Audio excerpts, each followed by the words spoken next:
2011 থেকে যত caste certificate বা জাতিগত শংসাপত্র বিলি করা হয়েছে সেই সবকটাই আবার খতিয়ে দেখা রিভেরিফিকেশনের একটা নোটিফিকেশন জারি হয়েছিল সরকারিভাবে।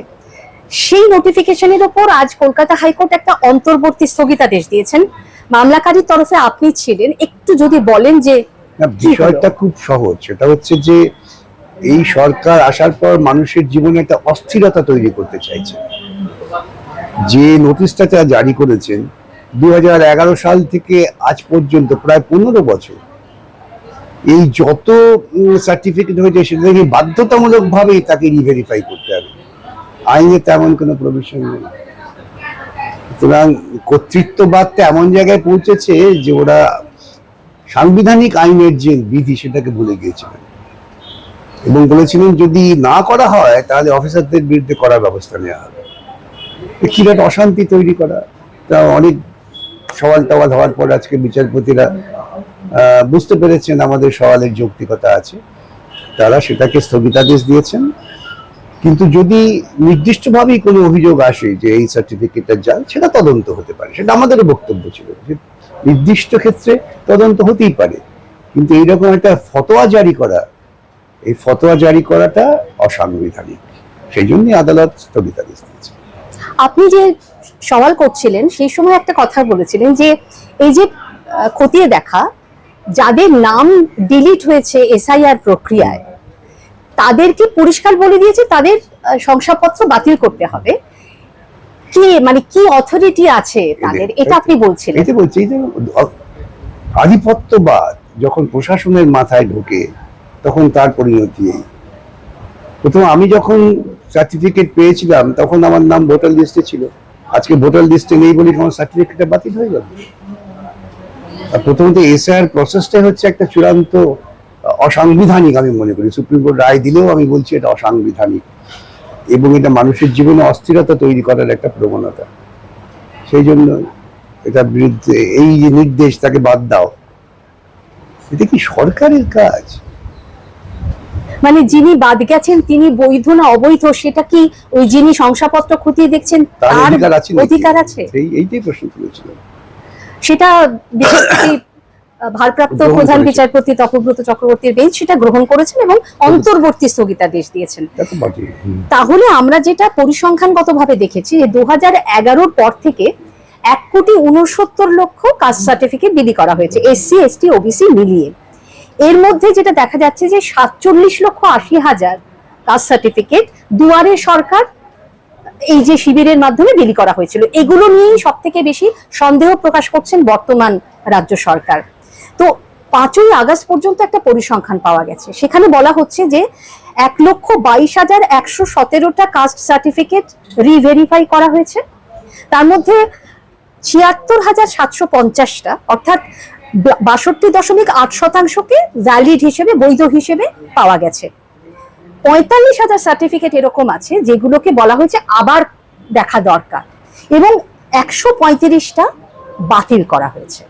এখন যে 135টা বাতিল হয়েছে এই রায়ের মানে এই অন্তর্বর্তী স্থগিতাদেশের জন্য কি ওগুলোর কোন রকম কিছু পরিবর্তন হবে? যাদের 135টা বাতিল হয়েছে তাদের আইনি পদ্ধতি আছে, তারা আপিল করবেন। আপিলে যদি তারা সন্তুষ্ট হন হাইকোর্টে আসবেন। তাহলে বাতিলের সংখ্যাটা খুব কম, 135 মাত্র, কিন্তু কত 1 কোটির উপরে মানুষের জীবনে একটা অশান্তি তৈরি করে দেওয়া। এইরকম ভাবে বলেন না ওই যেচে ঝগড়া করা। দুর্ভাগ্যজনক ভাবে বিজেপি সরকার এসে মানুষের জীবনে যেচে ঝগড়া করার প্রবণতাটা তৈরি করছে প্রশাসনিক ভাবে। নাকি সবাইকেই একটা আতঙ্কের মধ্যে রাখার একটা আতঙ্কের মধ্যে থাকো, আমার দলে এসো, তবে তুমি আতঙ্ক মুক্ত, নতুবা তুমি আতঙ্ক মুক্ত না। একবারে তৃণমূলের কায়দা চলছে।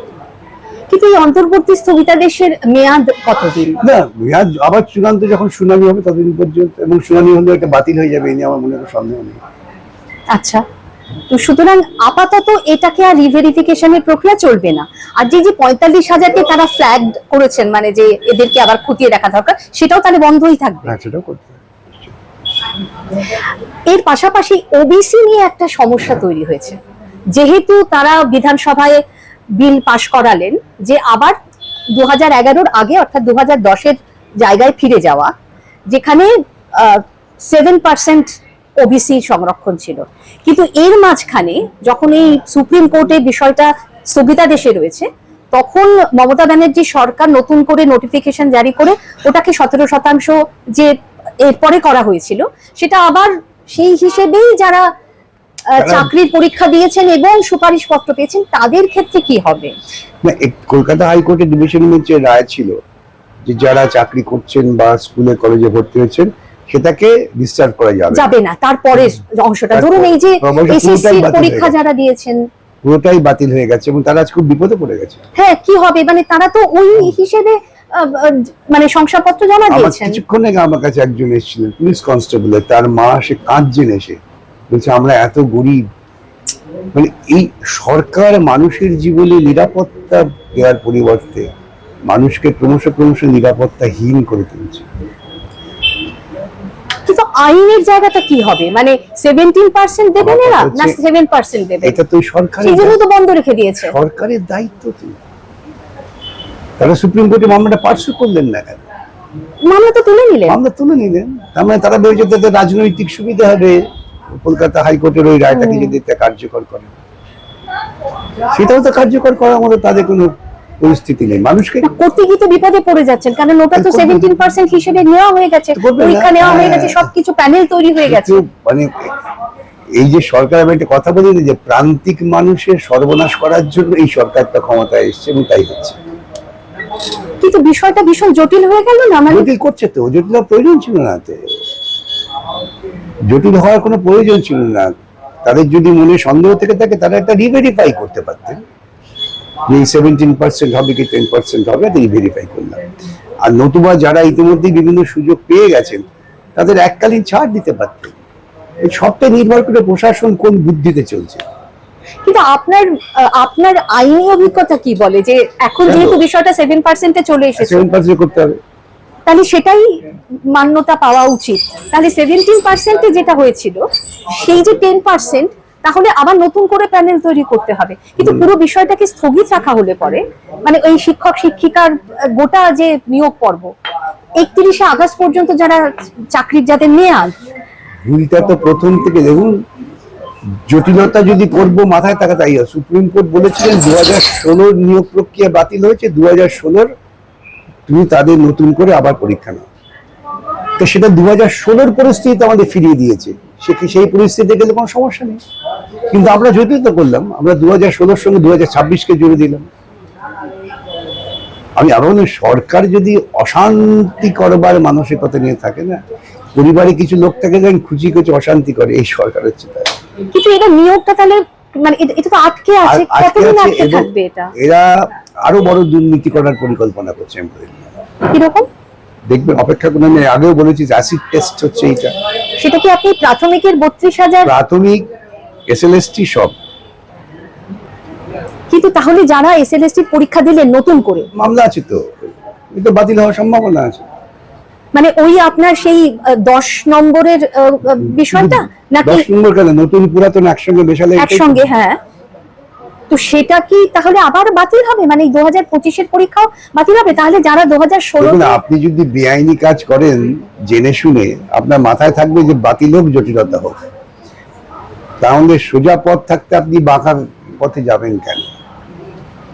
কিন্তু যাদের 31শে আগস্ট অব্দি চাকরি, তারা কি করবেন? তাহলে কি তাদের মেয়াদ বাড়ানোর জন্য সরকার শুনছি তারা নাকি সুপ্রিম কোর্টে যাচ্ছে, সরকার দরখাস্ত করতে হবে, সুপ্রিম কোর্ট আদৌ দেবে কিনা। এক বছর অনেকটা মেয়াদ বাড়িয়েছিলেন, 8 মাস বোধহয় মেয়াদ বাড়িয়েছিলেন, সেখানে সুপ্রিম কোর্ট তাকে অনেকটা বাড়িয়েছিলেন। তারপরে আর নতুন করে আবার বাড়াবেন জানি না, মানে না হলে তো বিপদে পড়বে অনেকে। বিপদে অনেকে পড়ে গেছেন অলরেডি, এবং যারা ধরুন নতুন করে পরীক্ষা দিয়ে পেয়েছেন, প্যানেলের নাম উঠেছে এবং তারা হয়তো সুপারিশপত্র পেয়েছেন কিন্তু এখন জয়েন করেননি, এই 7% 17% ঝামেলায় তো তারাও আটকে গেলেন। তো বিষয়টা তাহলে আমি একটা কথা কই, আমি যদি মনে করি আমি জটিলতা তৈরি করব, তাহলে জটিলতা হবে। যদি মনে করি জটিলতা তৈরি করবো না, সহজ সমাধানের পথ আছে, সেটা মেনে চললে হবে।